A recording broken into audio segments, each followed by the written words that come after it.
नवंबर 2019 के सर्दियों की देर रात की बात। मेरठ के एक घर में सब आराम से सो रहे थे, लेकिन एक शख्स था जो चैन से सो नहीं पा रहा था। उसने मफलर पहना, अपनी रिवॉल्वर उठाई और अकेले गाड़ी लेकर के निकल पड़ा हरिद्वार हाईवे की तरफ। उस शख्स को टीम इंडिया की जर्सी पहने पूरे 8 साल हो चुके थे और वो खालीपन अब सहा नहीं जा रहा था। हरिद्वार में अंधेरी सड़क पर गाड़ी पार्क करके पास में रिवॉल्वर रखे हुए उसने खुद से सोचा, क्या है ये सब, बस इसे खत्म कर देते हैं। लेकिन तभी उसकी नजर गाड़ी में रखी अपनी बच्चों की मुस्कुराती तस्वीर पर पड़ी। उस पल उसे एहसास हुआ, मैं अपने फूल जैसे बच्चों के साथ ये कैसे कर सकता हूँ, उन्हें इस नर्क में कैसे डाल सकता हूँ। और वहीं से उसने अपनी गाड़ी मोड़ ली। यही उनकी जिंदगी का सबसे डार्क मोमेंट था। एक ऐसा पल जहां किसी दौर में भारत का उभरता हुआ तेज गेंदबाज, जिसने करोड़ों दिलों में अपनी स्विंग से जगह बनाई थी, वो डिप्रेशन के गहराइयों से जूझ रहा था और इस गिरावट से निकल नहीं पा रहा था। महज 84 मैच खेलकर इंटरनेशनल क्रिकेट उससे 25 साल की उम्र में छूट गया था। जी हाँ, केवल 25 साल की उम्र में मेरठ के निकले इस खिलाड़ी का करिश्माई करियर 5 सालों के सफर में ही सिमट गया। आज कहानी इसी स्विंग मास्टर की, एक और फास्ट बट फॉलन स्टार की कहानी, प्रवीण कुमार की। नमस्कार, मेरा नाम अनुराग सूर्यवंशी और आप देख रहे हैं नारद टीवी की series fast but fallen. Video में आगे बढ़ने से पहले एक रिक्वेस्ट है कि प्लीज इस वीडियो को लाइक जरूर कर दीजिए। 2 अक्टूबर 1986 को उत्तर प्रदेश के मेरठ शहर में जन्मे प्रवीण कुमार के लिए क्रिकेट सिर्फ एक खेल नहीं था, उनकी दुनिया थी, उनका पैशन था, उनकी सांसों में बसा हुआ जुनून। 12 साल की उम्र में जब उन्होंने खेल को सीरियसली लेना शुरू किया तो वहीं से उनकी जिंदगी की दिशा बदल गई। गली क्रिकेट से प्रोफेशनल ट्रेनिंग की जर्नी तब शुरू हुई जब वो मेरठ के विक्टोरिया पार्क क्रिकेट अकादमी से जुड़े। यहीं पर उन्होंने पहली बार टर्फ विकेट पर लेदर बॉल से गेंदबाजी करना सीखा। शुरू में ये मुश्किल था, लेकिन धीरे धीरे यही उनकी ताकत बन गया। अब प्रवीण को दूसरों से अलग क्या बनाता था? उनकी पेस नहीं, क्योंकि वो कभी सबसे तेज गेंदबाज नहीं थे, बल्कि उनकी खासियत थी गेंद को दोनों तरफ स्विंग कराने की आर्ट, वो भी इतनी सटीकता से कि बल्लेबाज हक्का बक्का रह जाए। कम उम्र में ही कोचेज ने नोटिस कर लिया था कि लड़का गेंद को हवा में जादू की तरह मूव कर सकता है। ये स्किल बाद में उनकी पहचान बनी और बड़े मंच तक पहुंचने का टिकट भी। प्रवीण की जर्नी की सबसे खास बात ये थी कि उन्होंने स्विंग बॉलिंग खुद सीखी। एक इंटरव्यू में उन्होंने बताया था, मैं घर पर स्विंग बॉलिंग की शैडो प्रैक्टिस करता था। जब टीवी पर वकार यूनिस जैसे स्विंग लीजेंड्स को देखता था, हमेशा ही जानने की कोशिश करता था कि स्विंग बॉलर का हाथ और आंख का कोऑर्डिनेशन कैसा होता है, और यही मेरी बॉलिंग स्टाइल बनाने में काम आया। मेरे पास न कोई कोच था न गुरु, मैंने आर्ट खुद ही सीखा।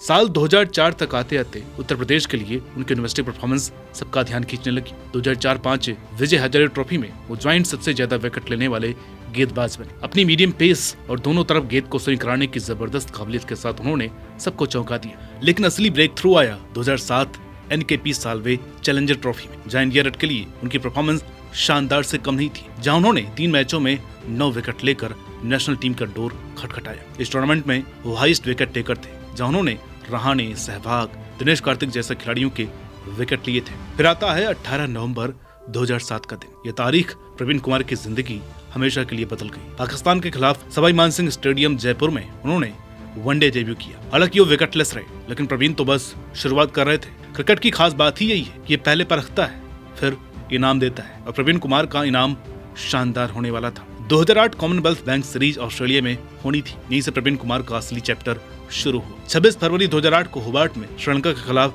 तीसरे वनडे में उन्होंने 31 रन देकर 4 विकेट लिए। ये बस ट्रेलर था, असली फिल्म तो अभी बाकी थी। 4 मार्च 2008 का दिन ब्रिस्बेन में CB सीरीज का दूसरा फाइनल था और सामने थी ऑस्ट्रेलिया। उस दिन उन्हें सामना करना था 125 से 130 किलोमीटर प्रति घंटे की स्पीड वाले प्रवीण कुमार की स्विंग का। गेंद दर गेंद उन्होंने ब्रिस्बेन की हवा में गेंद को नचाया। ऑस्ट्रेलिया के बड़े बड़े बल्लेबाज या तो बीट हुए या एज हुए या फिर पवेलियन लौटे। प्रवीण ने 46 रन देकर 4 विकेट लिए और प्लेयर ऑफ द मैच भी बने, क्योंकि उन्होंने गिलक्रिस्ट, पॉन्टिंग और क्लार्क जैसे बड़े विकेट लिए थे। भारत के करोड़ों लोग उस दिन टीवी स्क्रीन पर ये नजारा देख रहे थे। एक पुलिस कांस्टेबल का बेटा, मेरठ की गलियों से निकला हुआ लड़का, दुनिया की सबसे खतरनाक बैटिंग लाइनअप को अपनी स्किल, अपनी एक्यूरेसी और अपनी हिम्मत के दम पर मात दे रहा था। वनडे में मिली कामयाबी ने प्रवीण कुमार के लिए टेस्ट क्रिकेट के दरवाजे खोल दिए। 20 जून 2011 को वेस्टइंडीज के खिलाफ किंगस्टन में उन्होंने अपना टेस्ट डेब्यू किया। डेब्यू अच्छा रहा। दोनों इनिंग्स में 3-3 विकेट लेकर के उन्होंने दिखा दिया कि अगर सटीक लाइन लेंथ से बॉल स्विंग कराई जाए तो बैट्समैन को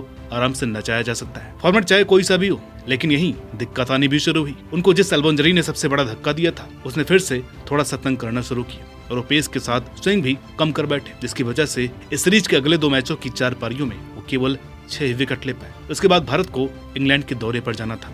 जहीर के बाद अगली चॉइस कुमार ही थे, ईशांत नहीं। 2011 का इंग्लैंड टूर उनकी बॉलिंग का सबसे बड़ा सबूत था। मुश्किल कंडीशंस, इंग्लिश भीड़ का शोर, लेकिन इन सबके बीच प्रवीण सबसे कंसिस्टेंट भारतीय गेंदबाज बनकर उभरे। उनकी दोनों तरफ गेंद को स्विंग कराने की कला ने इंग्लिश बल्लेबाजों को खूब परेशान किया। कुछ वक्त के लिए लगा कि उनका टेस्ट करियर उड़ान भरने वाला है। उन्होंने टेस्ट इतिहास के 2000वें टेस्ट में लॉर्ड्स में पहली पारी में 5 विकेट लेकर इतिहास रच डाला। अगले टेस्ट में भी वो कमाल कर डालते हैं। पहली पारी में 3 तो दूसरी में 4 विकेट। ये खास इसलिए भी था क्योंकि जहीर चोट की वजह से पूरी सीरीज से बाहर हो गए थे, तो लीड रोल में थे, लेकिन चोटों ने प्रवीण कुमार को भी चपेट में ले लिया और तीसरे टेस्ट के बाद एंकल इंजरी के चलते वो पूरे दौरे से ऐसे बाहर हुए कि उस टेस्ट सीरीज का तीसरा टेस्ट उनका आखिरी टेस्ट बन गया। 3 मैचों में उन्होंने 15 विकेट लिए। दूसरे कामयाब गेंदबाज ईशांत से जिन्होंने 4 मैचों में 11 विकेट लिए थे। इससे पहले भी प्रवीण कुमार 2011 वर्ल्ड कप में भी इंजरी के चलते बाहर हुए थे, जो कि उनके करियर के अंत की सबसे बुरी शुरुआत कर चुकी थी। दरअसल प्रवीण कुमार चुने गए थे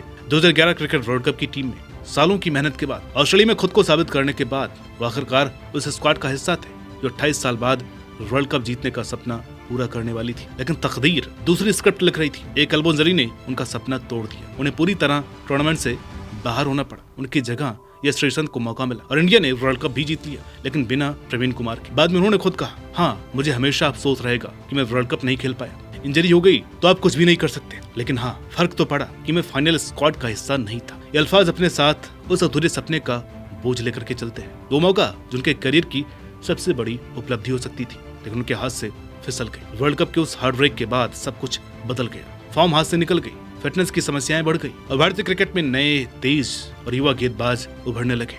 यूपी से ही एक और स्विंग बॉलर आए, भुवनेश्वर कुमार, और धीरे धीरे वो रोशनी जो कभी प्रवीण कुमार पर थी अब किसी और पर चमकने लगी। 2012 तक उनका इंटरनेशनल करियर लगभग खत्म हो चुका था। उनका आखिरी मैच जोहान्सबर्ग में साउथ अफ्रीका के खिलाफ T20 था। वहां भी वो विकेटलेस रहे, यानी एक फीका अंत उस करियर का जो कभी एक फेरी टेल जैसा शुरू हुआ था। आईपीएल में भी उनकी पकड़ ढीली पड़ गई। Royal Challengers Bangalore, Kings 11 Punjab, Mumbai Indians, Sunrisers Hyderabad, Gujarat Lions, इन सब टीमों से खेलकर भी आखिरकार वो अनसोल्ड होने लगे। वही स्विंग जो कभी जादू लगती थी अब आम सी लगने लगी और क्रिकेट एक बेरहम खेल है। वो बिना रुके आगे बढ़ गया, पीछे मुड़कर देखने का नाम तक नहीं लिया। जरा सोचिए क्या होता है जब तालियां बजनी बंद हो जाती है, जब स्पॉटलाइट किसी और पर चली जाती है, जब आप इंडिया के स्विंग बॉलिंग सेंसेशन से सिर्फ मेरठ की गलियों में ही भुला दिए जाते हैं। प्रवीण कुमार के लिए इसका जवाब बेहद डरावना था। उन्होंने एक इंटरव्यू में कहा था, मैं इतनी अच्छी बॉलिंग कर रहा था, इंग्लैंड में सबने तारीफ की, मैं टेस्ट करियर का सपना देख रहा था, अचानक गया सब कुछ। ये टूटे हुए अल्फाज बता देते हैं कि कैसे अचानक मिली गुमनामी, इंटरनेशनल करियर का खात्मा और क्रिकेट फ्रेटर्निटी से दूरी ने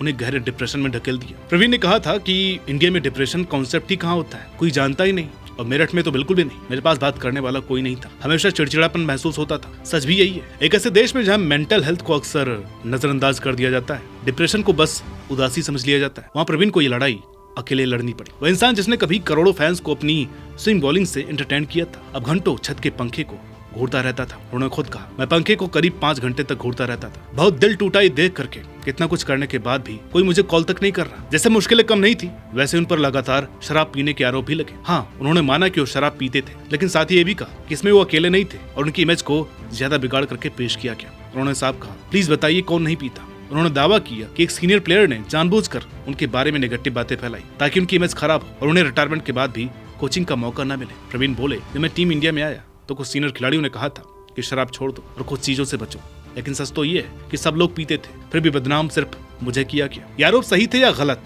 ये तो बहस का मुद्दा हो सकता है, लेकिन नतीजा ये हुआ कि रिटायरमेंट के बाद भी क्रिकेट ने उन्हें दोबारा अपनाया ही नहीं। प्रवीण ने 2018 में उम्मीद जताई थी कि कोई आईपीएल फ्रेंचाइजी उन्हें बॉलिंग कोच बनाएगी, लेकिन क्या हुआ? उन्होंने खुद कहा, छोड़ो आईपीएल की बात, मेरी अपनी उत्तर प्रदेश की टीम तक ने मुझे रणजी टीम के साथ काम करने के लिए नहीं बुलाया। आज प्रवीण कुमार अपनी जिंदगी को दोबारा पटरी पर लाने की कोशिश कर रहे हैं। वो अब एक बॉलिंग एकेडमी शुरू करने का सपना देख रहे हैं। प्रवीण कुमार सचमुच फास्ट थे, बॉल की स्पीड में नहीं बल्कि स्टारडम तक पहुंचने की स्पीड में, और उतनी ही तेजी से वो गिरे भी। लेकिन उनकी कमबैक स्टोरी उतनी ही इंस्पायरिंग है। वो आज ओपनली मेंटल हेल्थ के बारे में बात करते हैं, आज वो कोचिंग की प्लानिंग कर रहे हैं, और शायद आज उनकी सबसे बड़ी जीत वो नहीं है जो उन्होंने ऑस्ट्रेलिया के खिलाफ 46 रन देकर 4 विकेट लिया था, बल्कि वो है जब उन्होंने खुद के अंदर के अंधेरे को हराया। प्रवीण कुमार की जंग अभी भी चल रही है, लेकिन फर्क ये है कि इस बार वो जीत रहे हैं और यही उनकी असली लेगेसी है। दोस्तों, अगर वीडियो पसंद आई हो तो प्लीज इसे लाइक जरूर कर दीजिएगा, शेयर कीजिएगा और ऐसे वीडियोस के लिए हमारे चैनल को सब्सक्राइब जरूर कर लीजिएगा।